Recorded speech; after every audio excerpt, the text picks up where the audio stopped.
Shalom à tous, j'espère que vous allez bien. Je viens avec des versets bibliques au jour d'aujourd'hui, mais avant cela, la prière. Notre Père qui est dans les cieux, nous te disons merci parce que tu règnes, merci parce que tu es avec nous, merci parce que tu nous conduis. Continue et parle à chacun d'entre nous, que toute la gloire te soit rendue, Père Céleste.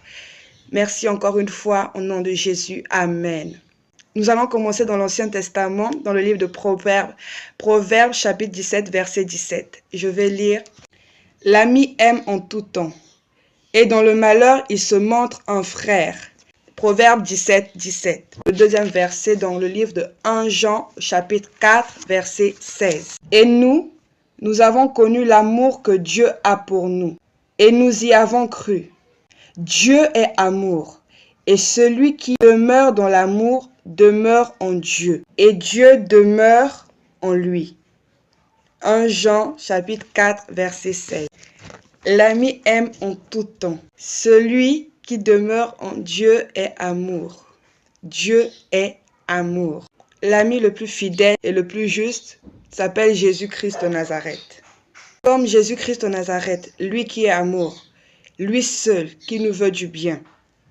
Lui seul sait donc qui il nous faut à nos côtés comme amis. Avant de rechercher de l'amitié chez quelqu'un, cherchons d'abord l'amitié auprès de Dieu, auprès de l'ami suprême. Et ensuite, lui-même qui a dit, il n'est pas bon que l'homme soit seul. Ce n'était pas que dans le cadre du mariage, mais également dans le cadre de l'amitié. Sera qui nous envoie. Parce que oui, il y a aussi des amis de destinée. Il y a aussi des amis que Dieu lui-même envoie. Donc, mettons en lui toute notre confiance, recommandons notre sort à l'Éternel, mettons en lui toute notre confiance et il agira en toutes sortes, en tout lieu. L'ami le plus fidèle, c'est Jésus-Christ.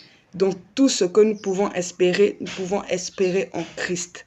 Maintenant, pour ceux qui sont ici sur la terre, comme amis, demandons à Jésus-Christ lui-même, qui sait choisir les amis, qu'il choisisse pour nous. Car lui regarde le cœur. Nous ne voyons que l'apparence.